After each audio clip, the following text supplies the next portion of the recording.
but produced no emotional reaction from the crowd. He just said less of. And so the crowd taught him over time exactly what to sell them.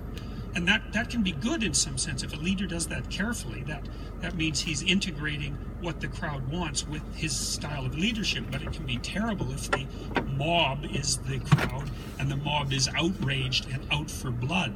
And that's what happened in Nazi Germany. And so you can't blame it on Hitler. That's just not reasonable. It's distributed through the entire population, and it's at the individual level of analysis that's most significant. And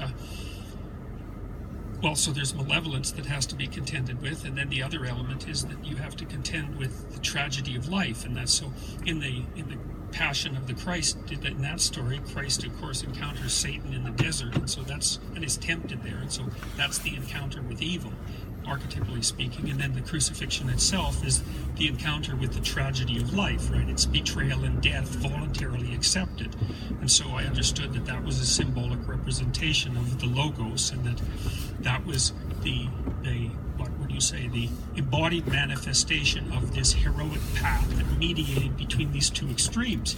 That was really useful. That was a really useful discovery for me, and because there was implications to it too, and profound implications that also seemed to work out in relationship to what I was learning about clinical psychology. So, for example, one of the things you do if you're a clinical psychologist is you help people learn to encounter things that they're afraid of in a controlled manner, and they don't get less afraid, they get braver.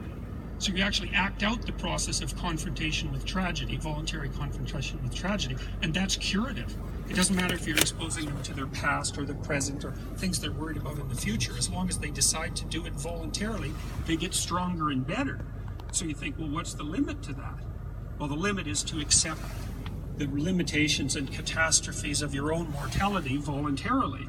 And that's potentially the proper pathway through life, or at least it's the least bad pathway through life, which is something, And then I think the same can be said fairly decisively for the willingness to grapple with malevolence on a personal and individual level, And so, anyways, I started to lecture about that and to lay out those ideas more clearly over the years as I've been lecturing. That's what I did for TV Ontario. I think that's why the lectures became popular, because I put some words to ideas that people already knew and could revitalize a symbolic vocabulary that people had become divorced from, and that there was a hole in the culture exactly where those ideas needed to be. And so people found that they were, people tell me when they come and talk to me, they said, well, when you're talking, it's like I already know what you're saying, but I don't have the words for it. It's like, well, that's exactly what an archetypal story is like, is that you all know the story, you just don't know you know it, or you know it at a level that you can't articulate, but you still recognize it when you see it, and you still act it out, and you see it in other people. But it's really, really, really good to have the words, and that's partly why you should be very careful about what you say, and particularly careful about what you write. Anyhow, after the big ideas thing, Wojak came into my classes and taped Maps of Meaning and made 13 30-minute TV shows out of them. And that was pretty interesting, and they were broadcast and kind of evanescent, because at that point they weren't put on the web, so their broadcast pretty much disappeared, right? And so fine. So, and I got some degree of, what would you say? I was exposed, my ideas were exposed to a large number of people, tens of thousands of people as a consequence of that. And that seemed to go pretty well. And so then YouTube came along, and I thought, well, I don't know what this is, this YouTube thing. The comment section makes you, like, what would you say, wary about being human, I would say, generally speaking. And, there was there were a lot of things that it would be easy to be contemptuous of on YouTube, like the canonical cute cat videos, but I'm actually not so contemptuous of that, or the interesting animal videos, because I think they actually speak to a part of people that's actually quite good. We like cats, we like dogs, we think animals are kind of cool, and we take a break and look at something that's pleasant and cute, and maybe that's not so bad.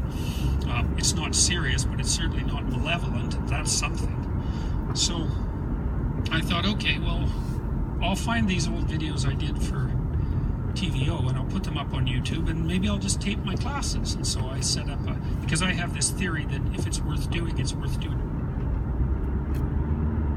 Just had an encounter with the police officer. So I went for dinner at Nina's India Cuisine in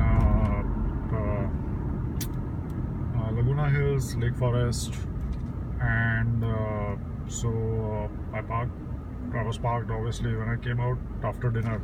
Then this big car flashed as soon as I started up my car. It turned its headlight on right flush in my face, as can be seen in the video, and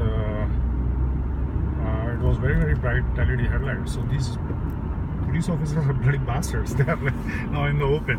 They are like fucking, we're gonna harass you and we're gonna do it like explicitly. These bloody jerks. So yeah, the harassment has gone into top gear now.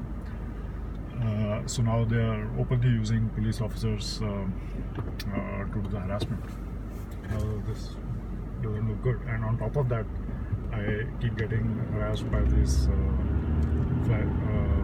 strong headlights all the time at every corner, every day. And on top of that, they keep using these anxiety energy devices to mess around with my heart rate and my breathing.